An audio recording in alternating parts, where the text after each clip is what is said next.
Studio ob 17.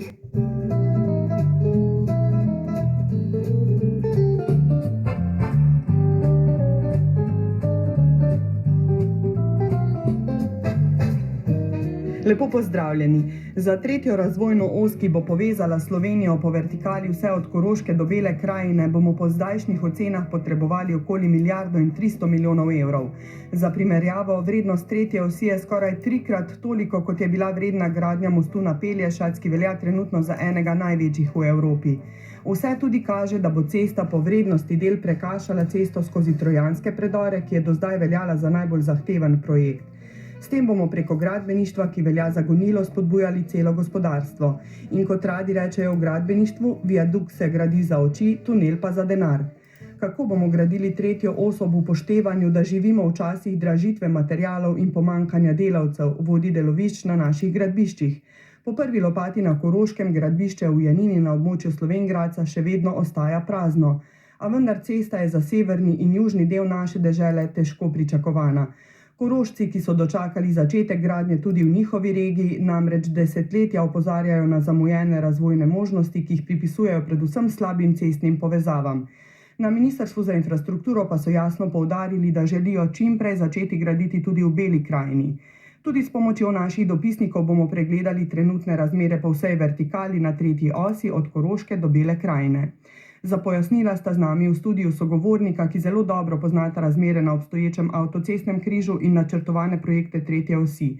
To sta Boštjan Rigler, član uprave Darsa, in Gregor Ficko, direktor Zbornice za gradbeništvo in industrijo gradbenega materiala pri Gospodarski zbornici Slovenije. Lepo pozdravljena. Dober dan.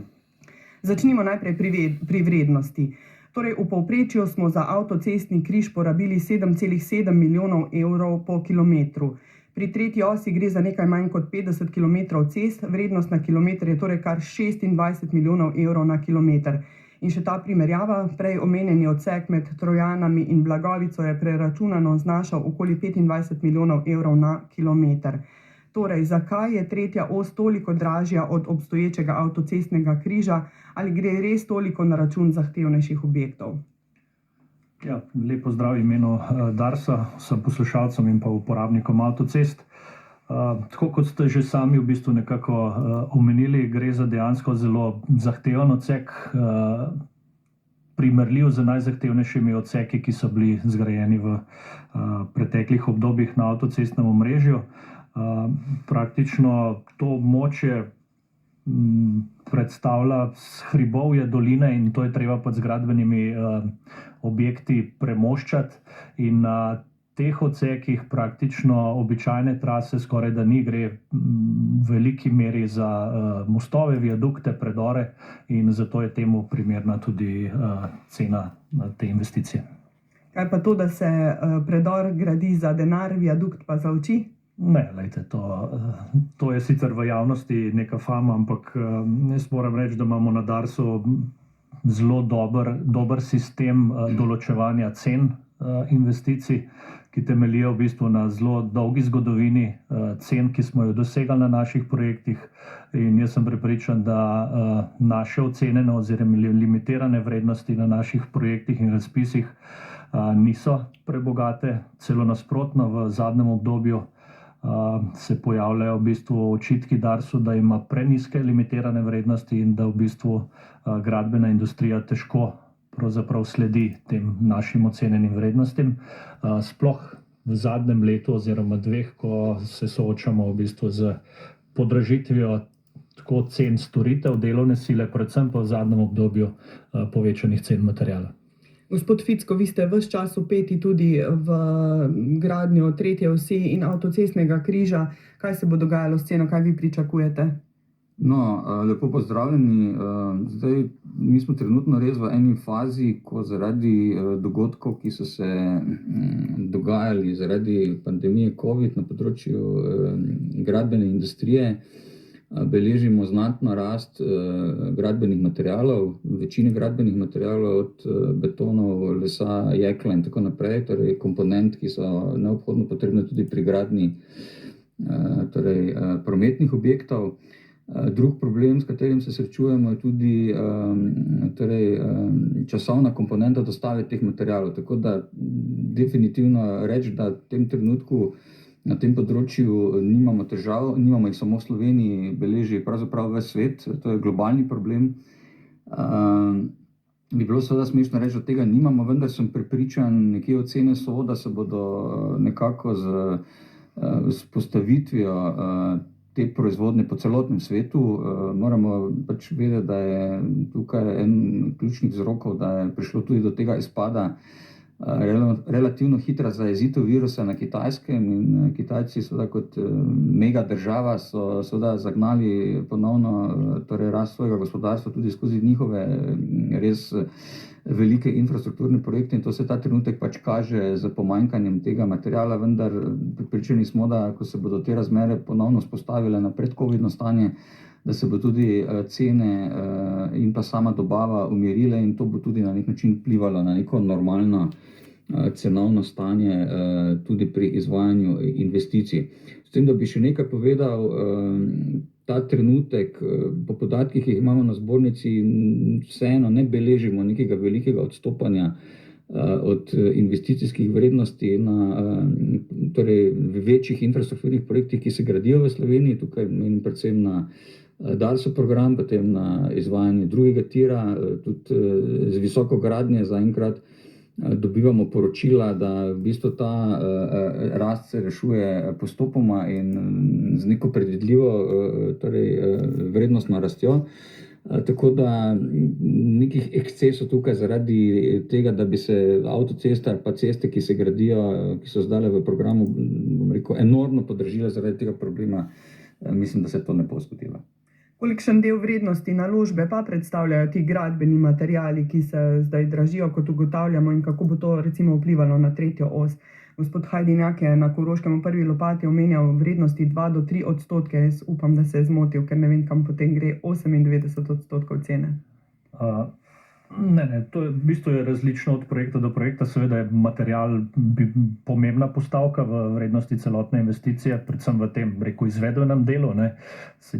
3 glavne v bistvu postavke imamo na vseh projektih. Eno je material, drugo je delovna sila in tretje mehanizacija. In iz teh v bistvu glavnih komponent je sestavljena cena. Seveda je pa različno od projekta do projekta, koliko procentov pomeni material. Zdaj tako zelo na palc, pa verjetno me bo Gregor lahko malo dopolnil, ker to tudi bolj detaljno spremljam, ampak mislim, da material v nekem takem infrastrukturnem projektu zna doseči tudi tam 30-40% vrednosti. Seveda pa moramo tudi to vedeti, da se ves material ne draži enako. Imamo nek segment materiala, ki se zelo zdraži, neki materiali ostajajo cene in iste, in je potem v bistvu vpliv podražitev teh material na celotno investicijo. Je pa seveda, govorimo o procentih, 2, 3, 4, 5, 6, odvisno od vsebine projekta in pa časovne komponente, v kateri se projekt dogaja. Ampak je to nekaj, kar boste zdaj lahko načrtovali za vse te razpise, ki so v teku in v prihodnje, ali se bo potem kasneje to rešilo? Dars ima v teh pogodbah za večje projekte, ki so večletne pogodbe, ima v bistvu to indeksacijo že predvideno v pogodbi. Tako da tukaj kakšnih velikih presenečenj ne more biti. Je pa ta indeksacija v bistvu ugrajena v pogodbo na način, da so tveganja pravično porazdeljena. Se pravi, da nekaj tveganj prevzemamo mi kot investitor, seveda nekaj tveganj mora prevzeti pa tudi izvajalec. Gospod Ficko, vi prikimavate, to pomeni, da se strinjate? Gospodarska zbornica je že lansko leto opozorila največje naročnike v Sloveniji, se pravi Direkcijo za infrastrukturo, Dars, 2TDK, skratka vse, ki pač izvajajo te infrastrukturne projekte, predvsem z javnimi sredstvi, da seveda upoštevajo faktor indeksacije cen. Ni pa to nekaj, kar bi se mi zdaj prvič tukaj srečali. Mi moramo namreč nekaj vedeti, tudi inflatorna tveganja, o katerih v zadnjem času, bom rekel, relativno veliko govorimo, čeprav tudi jaz tukaj ne pričakujem, da bi prišlo do nekega ekscesa, kot smo ga recimo v preteklosti že poznali, so se reševala z korekturo skozi obračun razlik v ceni. Tako da to, kar je kolega Rigler rekel, je povsem korektna rešitev skozi pogodbena določila. Gospodarska zbornica tudi spremlja te indekse gradbenega materiala, nihanje teh cen po različnih strukturah, od bom rekel, mineralnih materialov, od jekla, lesa, bitumenskih materialov in tako naprej, tako da ta razrez mi imamo. Mi tudi vse izvajalce in tudi naročnike v državi s tem tudi, torej o tem tudi obveščamo in jaz mislim, da to smo tudi v preteklosti že poznali, ta inštrument na avtocestah, recimo v sklopu avtocestnega nacionalnega programa, tudi direkcija to poznala za infrastrukturo. Tako da jaz mislim, da v tem trenutku je najpomembneje, da se struktura cen posameznih materialov umiri, kar pomeni, da pač svetovna proizvodnja gradbenega materiala in elementov mora doseči nivo tega povpraševanja, ki ga pač, bom rekel, svet globalno potrebuje. Ne? Tukaj niso samo Kitajci, tukaj so Nemčija z velikimi infrastrukturnimi projekti, tukaj so Združene države Amerike z velikimi projekti, ki so tudi sedaj najavljene. Ne? Mi se tukaj pogovarjamo o več tisoč milijardah vrednosti infrastrukturnih projektov po celem svetu in seveda zato je potrebno zagotoviti resurse. Ne? In ko govorimo o tretji osi in vrednosti same ceste, največ je vreden ali pa ocenjena vrednost 573 milijonov evrov, se pravi med Velenjem in Slovenj Gradcem. To je ta del, ki se je dejansko lani začel graditi v Gaberkah.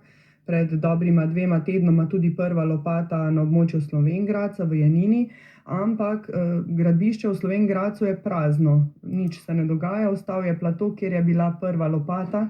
Nič ni videti. Gospod Rigler, kaj se dogaja zdaj na gradbišču? Kaj to pomeni? Nič pretresljivega, to je v bistvu čisto običajna dinamika vsakega velikega projekta.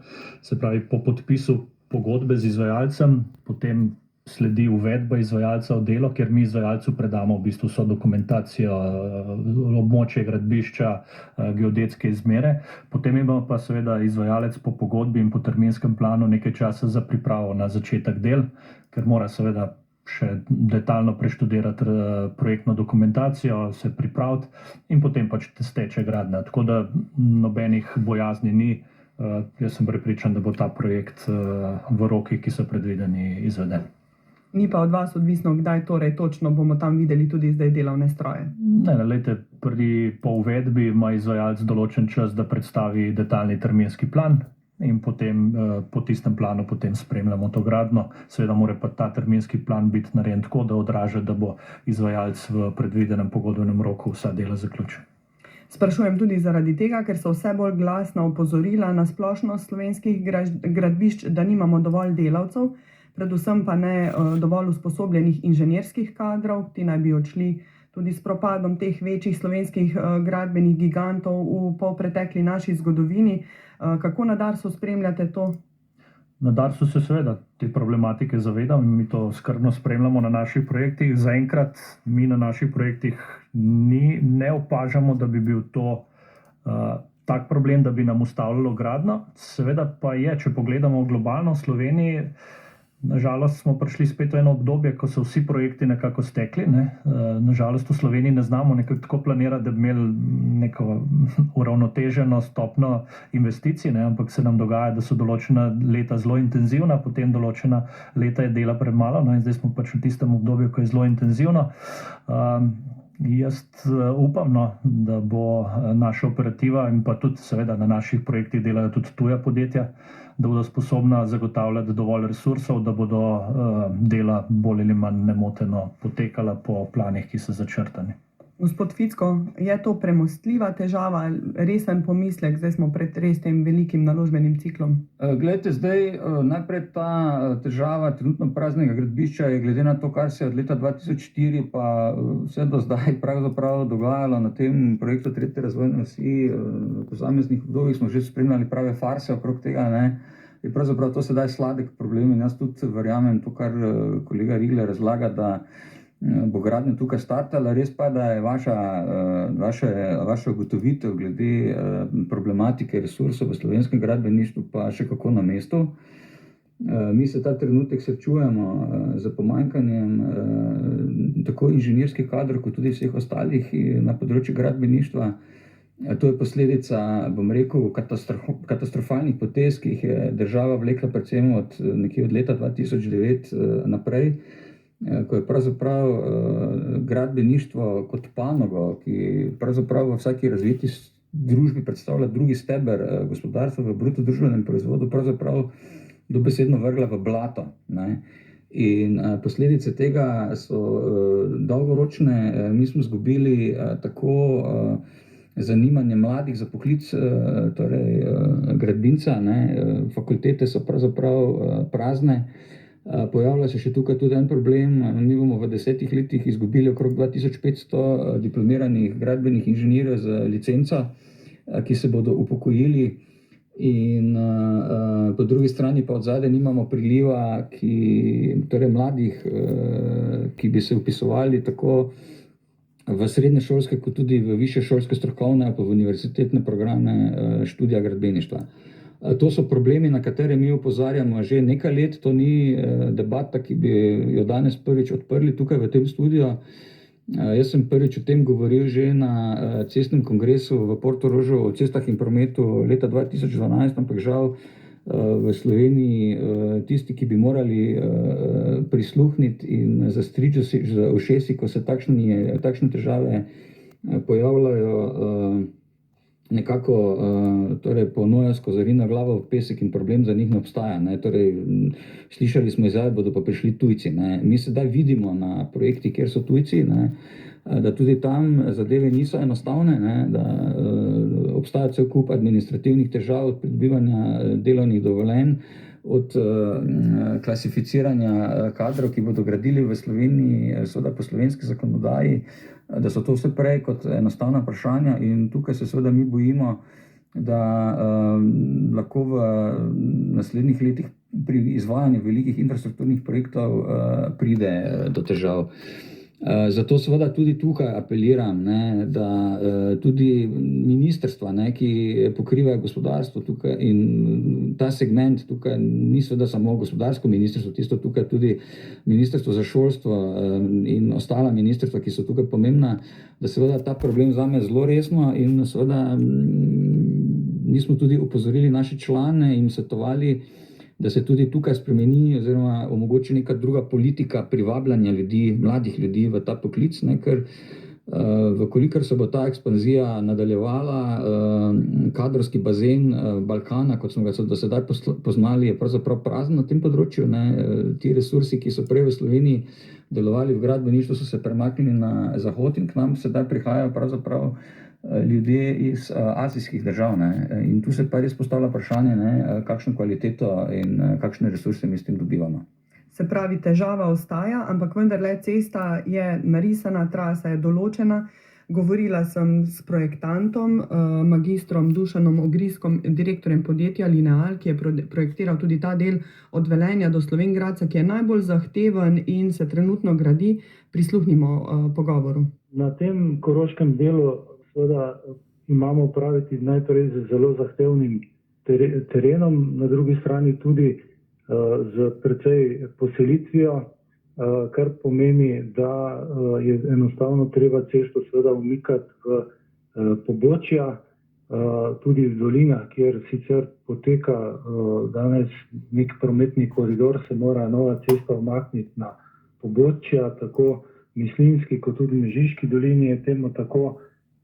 Na odseku med Velenjem in Slovenj Gradcem pa je ta trasa položena pravzaprav v popolnoma nov koridor, zunaj obstoječih prometnih koridorjev in to seveda pomeni zelo zahtevno gradnjo z velikim številom različnih objektov, predorov, viaduktov, premostitvenih objektov, pa tudi opornih in podpornih konstrukcij. Je to projektantsko gledano tudi najbolj zahtevno delo do zdaj nasploh v projektiranju avtocestnega križa? Po mojih dolgoletnih izkušnjah je temu tako, pa tudi sami kazalci in primerjave z drugimi projekti kažejo temu tako. Ja. Vi ste tudi projektirali ta del, ki gre čez območje, čez rudniško območje, kjer je bilo precej izzivov tudi zaradi morebitnega posedanja, zaradi rudarjenja preteklega in zdajšnjega. Povejte, ali so tukaj rešitve dokončne, so znane, ste uspeli zdaj premostiti vse težave ali je pričakovati še kakšne spremembe? Ta del je trenutno še v zaključni fazi projektiranja. Mi mislimo, da smo uspeli odgovoriti na vse izzive tega prostora. Imamo seveda tudi meritve, ki kažejo ugoden trend umirjanja tega območja, se pravi področja, kjer se je nekoč rudarilo. Smo pa seveda tem okoliščinam nekoliko tudi priredili posamezne projektne rešitve, tako da seveda smo prepričani, da bo cesta stabilna in seveda tudi varna za uporabo. In potem tudi v prihodnje, da ne bo prinašala bistvenih dodatnih stroškov z vidika vzdrževanja ravno na tem delu, ki se naj bi posedal. Ja, tako je. Ne? To gre v štric, se pravi cesta, ki odgovori na težave oziroma objekti, ki odgovorijo na težave v prostoru, so seveda tako tudi z vidika dolgoročnega vzdrževanja ustrezni in racionalni. Se pravi, kako pa je na tem območju, kjer je bil državni prostorski načrt v mirovanju, torej med Slovenj Gradcem in Dravogradom, tudi vodovarstveno območje je bilo, projektantske rešitve zdaj tam so? Projektantske rešitve so pripravljene. Ta trenutek je idejni projekt v fazi recenzije in ko se bo ta zaključila, pričakujemo v roku nekaj tednov, se bo potem tudi pristopilo k izdelavi dokončnega prostorskega načrta. Z projektantskega vidika je to res zelo, zelo zahtevno delo in dostikrat pač ljudje od zunaj ne razumejo, zakaj traja toliko časa. Zakaj so tudi odločitve dostikrat, bom rekel, počasne in zakaj se pač ti ustrezni dogovori in tudi kompromisi pri umeščanju v prostor preprosto ne zgodijo zelo hitro. Koroška res čaka na to cesto že vrsto let, kot kaže se tudi med Slovenj Gradcem in Dravogradom premika, državni prostorski načrt je v sprejemanju tudi po Mežiški dolini, ampak kar je zaskrbljujoče, se pravi, ta velenjski del pa še ni povsem rešen. Gospod Trigler, kako na Darsu vidite to, koliko se lahko še res zaplete okrog tega rudniškega območja? Jaz mislim, da so glavne projektne rešitve dogovorjene oziroma sprojektirane. Lahko, da bo prišlo še do nekih manjših popravkov, ampak mislim, da vsaj kot imamo mi informacije in kot spremljamo projektiranje, so zadeve tehnično v bistvu pod streho in mi bomo tudi s tem odsekom, se pravi, mi ga imenujemo odsek A, v Velenju v bistvu nadaljevali še letos z pridobivanjem gradbenih dovoljenj in ustreznih soglasij, tako da tudi ta odsek sledi neki dinamiki izvedbe tega odseka od Velenja do Slovenj Gradca. Zdaj med Velenjem in Slovenj Gradcem bomo dobili v bistvu en del ceste, pomembna pa je tudi ta navezava na obstoječi avtocestni križ, torej proti Šentrupertu. Pomembna je bila informacija ministra Jerneja Vrtovca na tej prvi lopati na Koroškem, kjer je dejal, da bo v kratkem vložil predlog poroštvenega zakona, torej tudi za ta spodnji del severne osi, skoraj 400 milijonov evrov vreden odsek, kjer je državni prostorski načrt torej že sprejet. Na ministrstvu so mi povedali, da delajo na tem, ampak da je to tudi odvisno od investicijskega programa, ki ga pa pripravljajo skupaj z vami na Darsu. Kako daleč je torej to pri vas?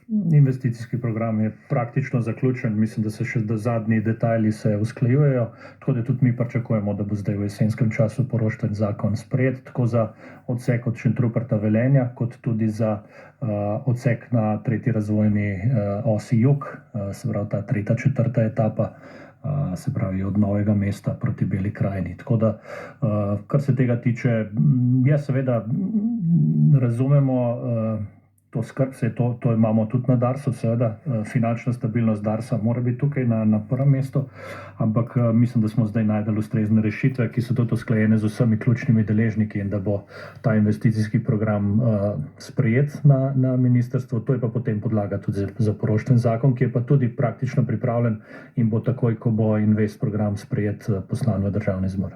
In da bi bilo potem tudi 100% poroštvo za ta del? Ne. Pogovarjamo se o 50% poroštvu, tako kot je bilo tudi za odsek od Velenja do Slovenj Gradca. Zakaj? Je to dovolj stabilno?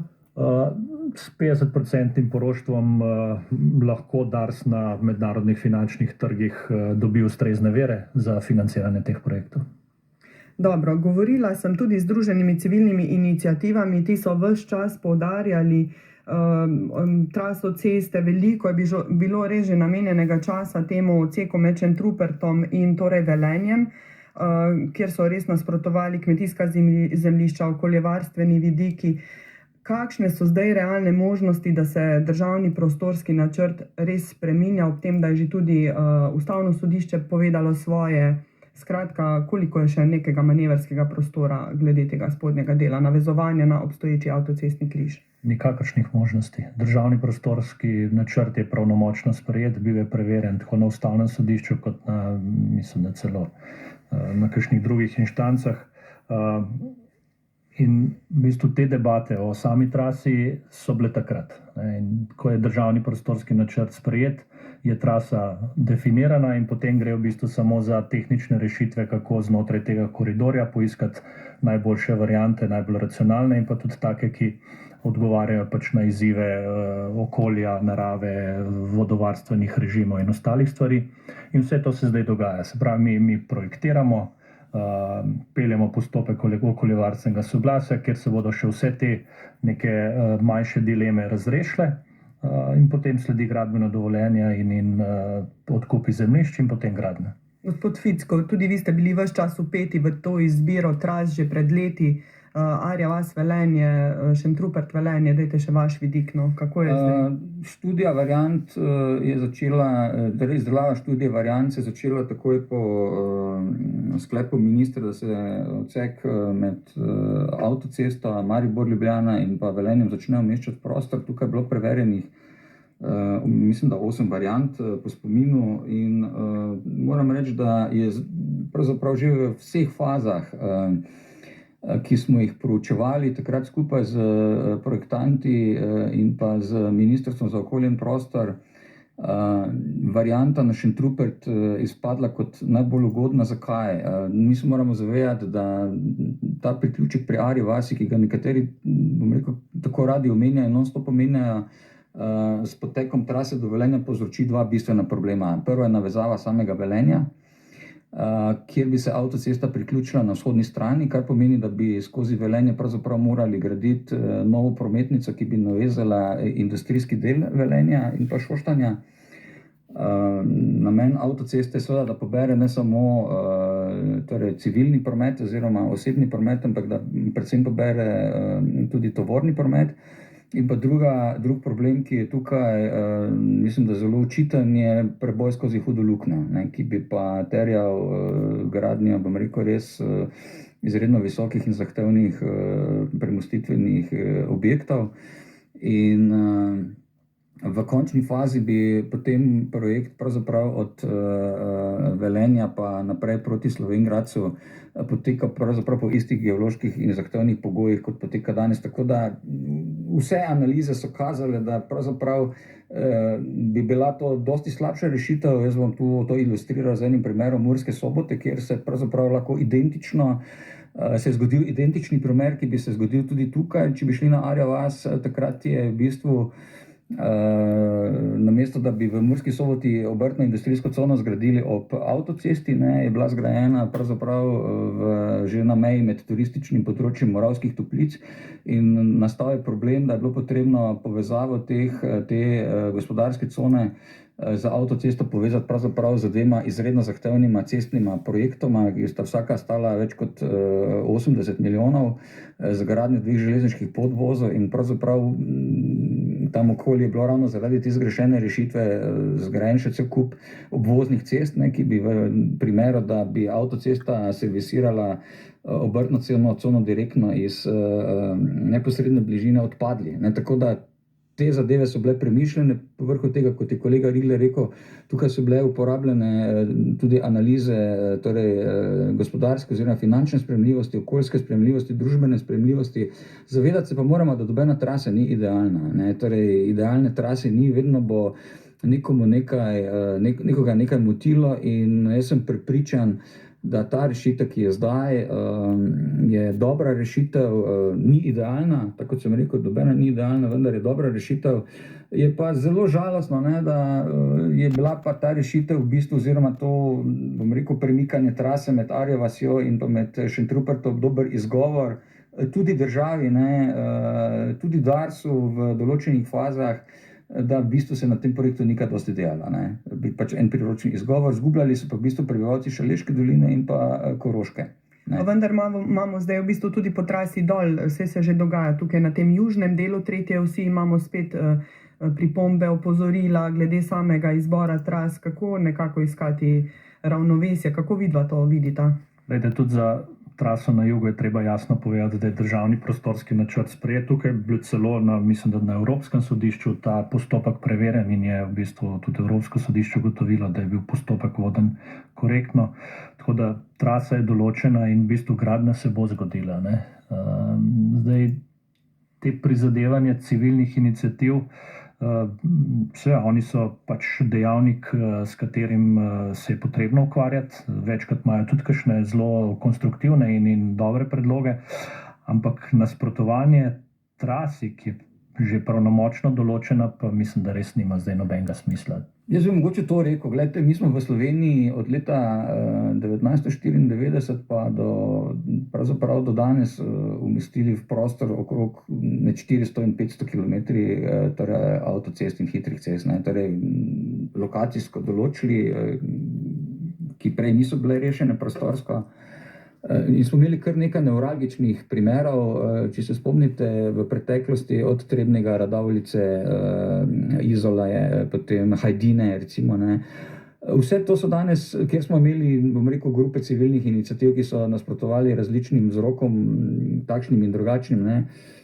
Jaz upam reči, da so danes te avtoceste bolj ali manj dobro umeščene v prostor. Jaz moram reči, da se res dolgo ukvarjam s tem problemom in nisem slišal nekih večjih zamer, kvečjemu sem slišal pripombe recimo v Trebnjem, da so dejansko za neko kompromisno rešitvijo, ki je bila takrat sprejeta na tem področju poteka avtoceste, danes nezadovoljni, zaradi tega, ker je pač mesto Trebnje slabo navezano na sam križ oziroma so priključne rampe oziroma priključki na avtocesto preveč oddaljeni. Takrat, ko smo se o tem pogovarjali, seveda civilne iniciative tega niso videli. In niz takih primerov. Recimo v Radovljici se spomnim razgovora z županom, ki je takrat vztrajal po vkopanju avtocesti, potem ko se mu je avtocesta vkopala, bil pa problem, ker se zdaj pa ne vidijo karavanke in turisti dejansko peljejo mimo Radovljice. Jaz bi mogoče tle dodal sem še eno tako za ilustracijo. Koliko mi moramo dejansko res, ko načrtujemo ceste, upoštevati ogromno nekih interesov prostora.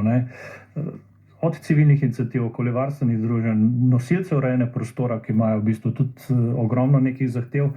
In ravno na tretji razvojni osi jug, ta cesta mimo Novega mesta, se bo ravno zaradi teh zahtev po okolju, varovanju okolja, se bo gradnja podaljšala za 1 leto. Se pravi, mi iz tehničnega vidika bi ta odsek lahko zgradili v 3 letih, ampak zato, da bo obremenitev tudi v fazi gradnje čim manjša, bomo v bistvu ta projekt izvali 4 leta. Tako da to plastično ponazori, kaj vse moramo mi upoštevati, ko načrtujemo trase in pa samo gradnjo. Tako da definitivno so upoštevani čisto vsi standardi, ki morajo biti, ker če ne bi bili, mi nikoli ne bi prišli do gradbenega dovoljenja. Začeli smo s cenovno komponento to oddajo, koliko kaj stane po kilometru. Verjemite mi, da nekatere tudi zahodne razvite države, poznam te primere, pri sprejemanju vseh teh ukrepov niso tako radodarne. Če se ti vozila po avtocestah po zahodni Evropi, Nemčija, Nizozemska, Belgija, samo rešitev s protihrupnimi ograjami, se pogledajte, kje tam ograje stojijo in na kakšno gostoto so postavljene. Tako da jaz mislim, da pri nas stroka obvlada te probleme in da so rešitve, ki so sprejete tako na obstoječem omrežju dobre, kot tudi na tem, ki se zdaj načrtuje, bodo povsem korektne. No, je pa za ta južni del dejansko najnižja ocenjena vrednost, nekaj več kot 100 milijonov evrov. Naš dopisnik Jože Žura je obiskal te kraje, kjer poudarjajo v bistvu povezavo Bele krajine s centralno Slovenijo. Prisluhnimo prispevku. Južni del ceste tretje razvojne osi je pomemben za ljudi in za gospodarstvo z obeh strani Gorjancev. Gospodarska zbornica Dolenjske in Bele krajine se v projekt dejavno vključuje že dobro desetletje, pove direktor zbornice Tomaž Kordiš. Ta cesta je izjemnega pomena za našo regijo, predvsem za Belo krajino, ki je v tem trenutku v, lahko rečemo, kar podrejenem položaju glede na prometno infrastrukturo. Vse ceste, ki vodijo do Bele krajine, so ceste visokega tveganja. To so ceste, ki so potrebne resnih poprav oziroma preplastitev. Tranzitni promet iz zahodne Evrope skozi Belo krajino proti zahodni Bosni in Dalmaciji se vztrajno povečuje. Najbolj to občutijo v Metliki, saj glavna prometnica mesto razdeli na dva dela, pravi župan Darko Zevnik. Druge možnosti v tem trenutku ni in nažalost ne moremo priti do dogovora, da bi mejni prehod omejili, kar se tiče tovornega prometa, vendar vidimo, da največji problem je praktično so vikendi, ko se delavci, ki so na delu v Sloveniji, vračajo domov. V poletni sezoni je to še toliko bolj intenzivno, ker turisti takrat imajo tudi svoje menjave ob vikendih in enostavno kilometrske kolone več niso za ta čas sprejemljive in ljudje upravičeno zahtevajo, da se zadeve uredijo. Ker vlak iz Metlike do Ljubljane vozi skoraj 3 ure, cesta čez Gorjance kljub povečanemu tovornemu prometu glavna prometna žila z osrednjo Slovenijo, dodaja Darko Zevnik. Vemo pa, kakšna je cesta čez Gorjance in kaj to pomeni potem za promet čez Gorjance, ki je iz pol ure do Novega mesta zdaj prišel na 45 do 50 minut, če imaš srečo, če so pa kamioni pred tabo, je pa tega še dosti več.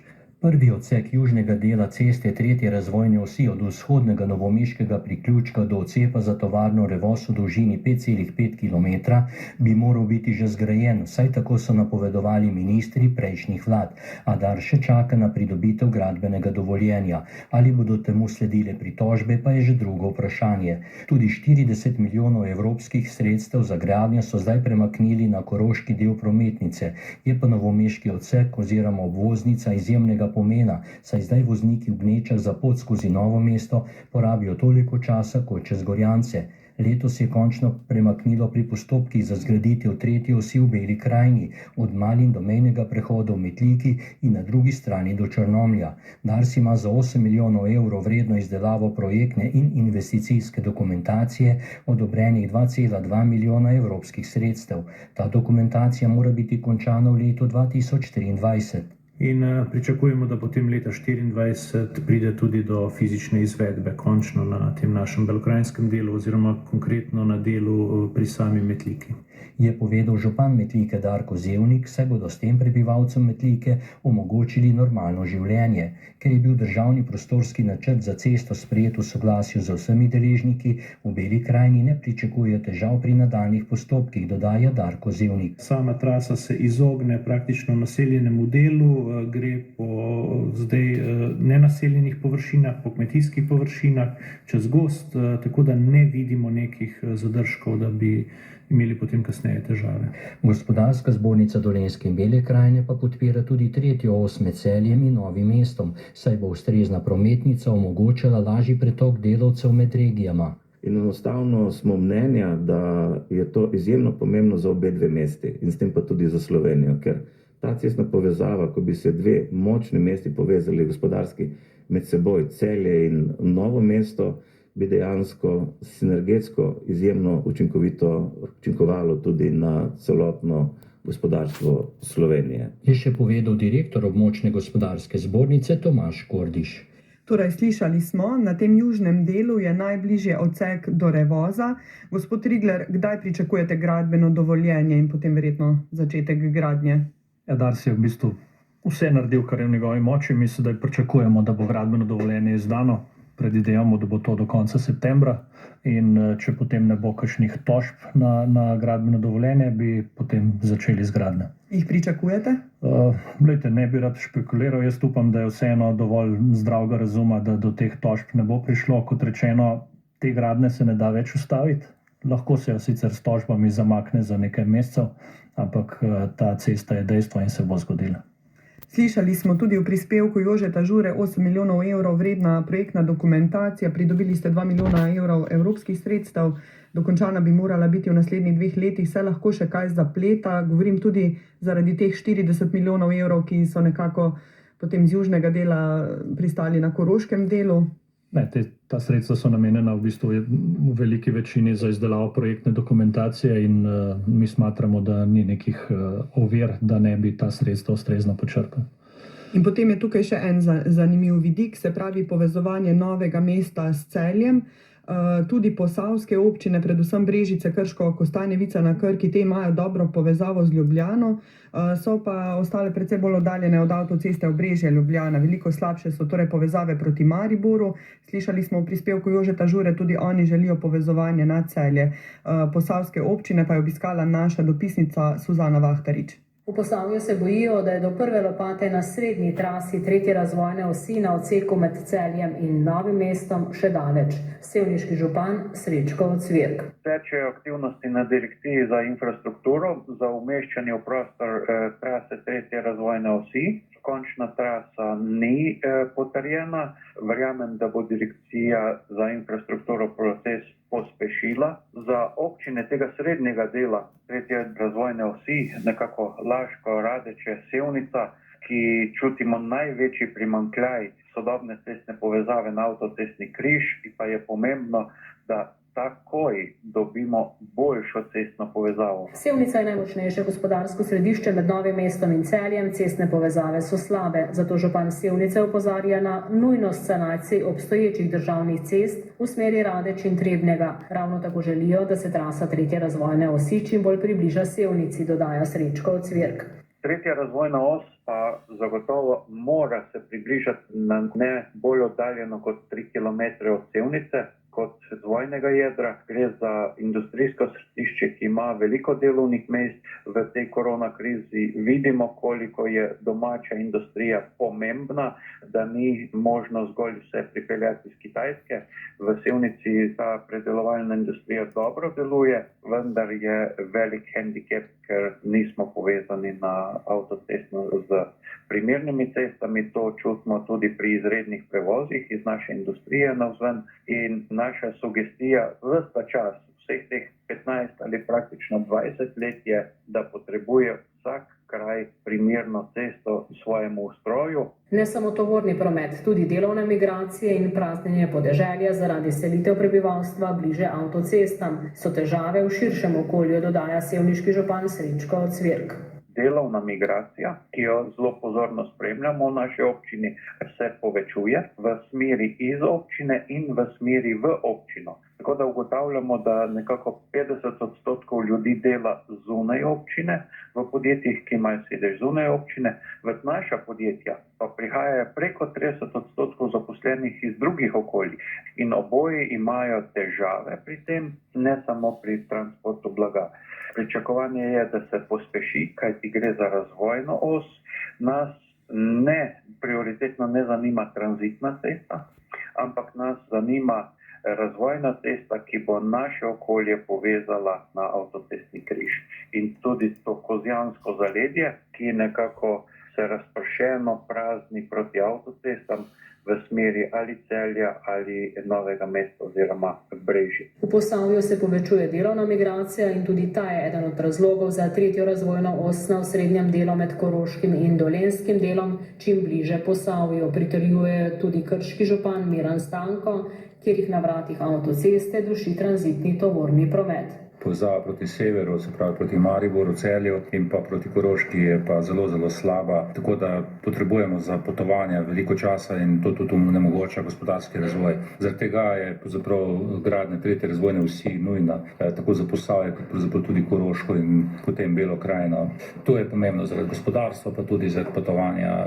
Dnevne migracije so tako v smeri, se pravi proti Ljubljani in Novem mestu, seveda po drugi strani pa proti Celju, vendar pa ravno zaradi prometnih zvez je tega manj oziroma so stroški potovanj bistveno večji. Predvsem pa nas seveda mori tovorni promet, ki je na relaciji Drnovo-Celje zelo intenziven, veliko ga je in po cestah, ki za to niso primerne. In zato bi dejansko z gradnjo 3. razvojne osi se ta promet preusmeril, bistveno pa bi se skrajšala tudi pot proti Celju. Ja, in ko govorimo o tej poti, gospod Ficko, na kratko, to je sicer področje direkcije za ceste.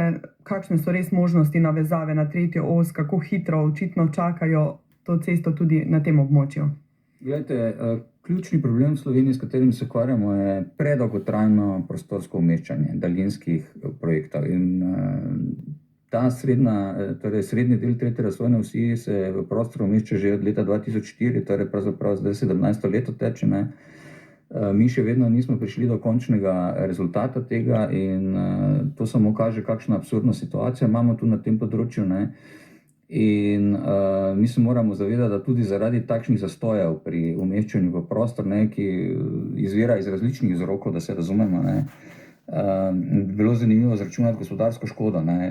Jaz se spomnim Koroške, ne, kjer je takrat Mladinska civilna iniciativa izračunala, da samo z 10-letno zamudo pri izgradnji torej koroškega dela tretje razvojne osi je nastalo za okrog 4,5 milijarde gospodarske škode, ne. Torej, če bi ta oportunitetni izračun naredili za kompletno povezavo od severa do juga, ne, potem bi se verjetno pogovarjali o nekaj 10 milijardah, ne.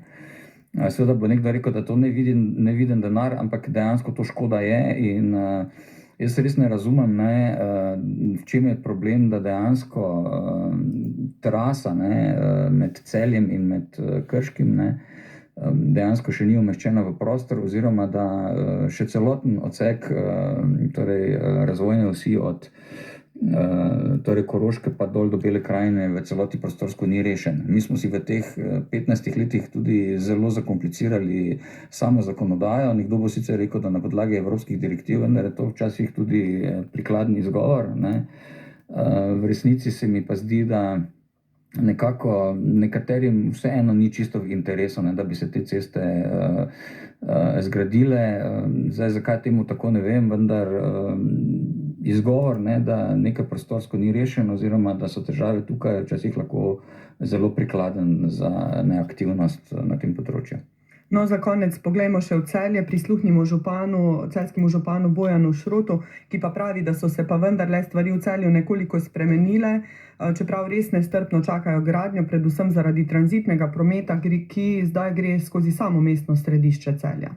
V Celju imamo pravzaprav največji oziroma velik problem z samim tranzitnim prometom, ki sedaj poteka skozi staro mestno jedro v smeri sever-jug. V zadnjem letu in pol, mogoče malce več, imamo zelo intenzivne kontakte in sestanke z Direkcijo Republike Slovenije za infrastrukturo, kajti po prvotnih načrtih naj bi v Celju bila 2 kraka navezave na tretjo razvojno os. Trenutno smo v dogovoru, da se najprej zgradi vzhodni krak, ki bi hkrati pomenil tudi to pomembno mestno obvoznico za ves tranzitni promet proti avtocesti. Stvari dobro potekajo, določili smo potek trase, sedaj poteka prostorsko urejanje te trase in pa sama mikrolokacija oziroma tehnične rešitve. Mestna občina bo do konca tega leta sprejela občinski prostorski načrt, potem se bomo takoj lotili podrobnega prostorskega načrta, namreč dogovor je, da bo mestna občina z prostorskimi akti umestila ta del trase in potem seveda v naslednji fazi projektiranje in sama izgradnja. Mi računamo, da bi se z izgradnjo lahko v nekih optimalnih razmerah pričelo tam nekje leta 2025. Predvsem, kot pravite, je pomembno tudi iz vidika same obvoznice. Imate mogoče kakšne podatke, koliko vozil se tako rekoč vozi čez mestno središče vsak dan? Ja, te številke so ogromne, ne? Mislim, da je preko 20.000 vozil dnevno. Najbolj moteč pa je pravzaprav tovorni promet, ki povzroča tudi na zgradbah v samem mestnem jedru, kot je Celjski dom, tudi železniška postaja, pošta. To so vse objekti stari 100 in več let, veliko škode. Vsi ti težki kamioni povzročajo tresljaje in če ne pozabimo še ves hrup, onesnaženje s PM10 delci, črnim ogljikom in še podobno. Ta promet je sedaj res postal nevzdržen in moti življenje v starem mestnem jedru. Če se malo navežem, ko je železnica prišla v Celje, je bil to pomemben mejnik tudi razvojno za gospodarsko delovanje samega mesta. Kaj si obetate od te tretje osi oziroma navezave na tretjo os za Celje? Predvsem si obetamo to, da bomo uredili obvoz za tranzitni promet, kot že rečeno.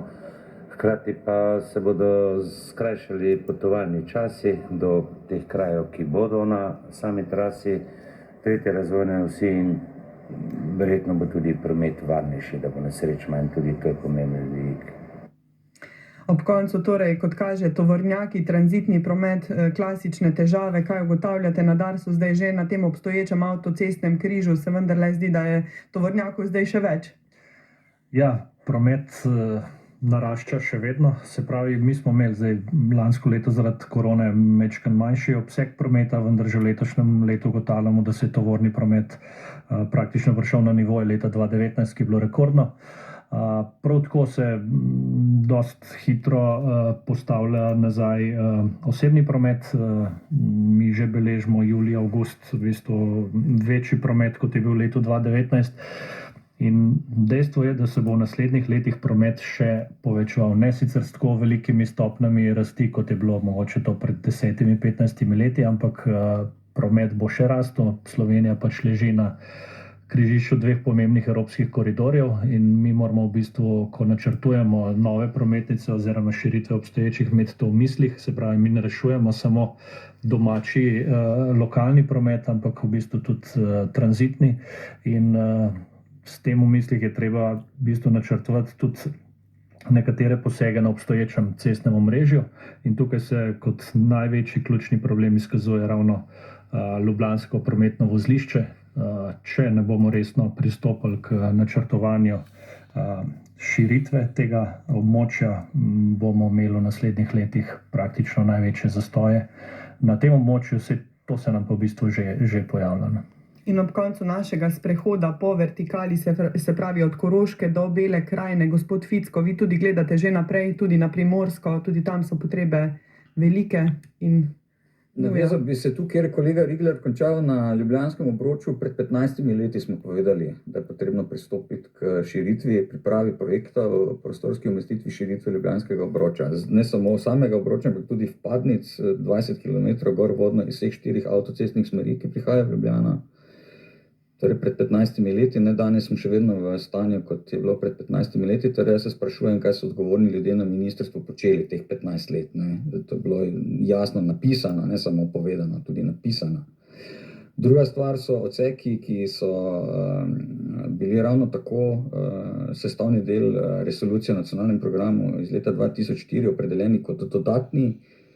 V dodatnem programu govorim predvsem o primorskem delu, to je Postojna, Jelšane. Govorimo o Koper-Šmarje, Dragonja. Glejte, absurd tega je, da so to ceste, ki jih je Kavčičeva vlada leta 1969 uvrstila v svoj cestni program. Mi se ne pogovarjamo o nekih cestah, ki bi idejno nastale kot potreba v novi državi, ampak so se s tem ukvarjali že pred več kot 50 leti. Torej že takrat so prometne potrebe na celotnem križu in pa na odsekih, ki so bili postavljeni že takrat za cestnim programom, kazali na intenziteto in rast tega prometa, ki je danes seveda enormno večji, kot je bil takrat, vendar že takrat so te koridorji izstopali. In jaz bi res apeliral tako na Dars, na Ministrstvo za infrastrukturo, na Ministrstvo za okolje in prostor. Zdajle spremljam dol, ljudje postavljajo vaške straže na odsekih državnih cest v poletni sezoni, ker so pač vse lokalne ceste zabasene, vse državne ceste zabasene. Promet se vali v smeri proti Hrvaški. Hrvaška avtocesto zgradila, mi še vedno nimamo, niti umeščene nimamo v prostor. In jaz se res sprašujem, zakaj v Sloveniji nekako ne znamo najti nekega konsenza in zgraditi prometnic v pravem času, takrat, ko je temu tudi čas. Mi smo se z isto zgodbo srečevali v Pomurju, potem smo se s to zgodbo srečevali na Podravski avtocesti, potem smo se zdaj s to zgodbo srečevali na tretji razvojni osi, pa zdaj se ta problem seli dol na Primorsko. Skratka, vse posod kasnimo in ni tistega pravega tajminga, ki bi dejansko in uporabnikom cest, kot tudi ljudem, ki živijo v tistem območju, omogočil neko normalno kohabitacijo z prometom. Teh pogojev danes nima in zato tudi prihaja do velikega nezadovoljstva in problemov na teh področjih. In potem se iz tega ravno rezultirajo razne civilne iniciative, ki potem seveda tukaj predstavljajo svoje piskačke, kar sicer legitimno, vendar povzroča potem vsem še dodatne probleme, kot bi drugače nastali pri reševanju teh tehničnih problemov. in upajmo torej, da najdemo vse rešitve za tele izzive, ki so bili zdaj navedeni. Gostoma hvala za pojasnila. Z vami smo bili urednica oddaje Erika Štular, tonski mojster Janez Podlesnik, moje ime je Metka Pirc. Oddaja bo kmalu na voljo v vaši aplikaciji za podcaste.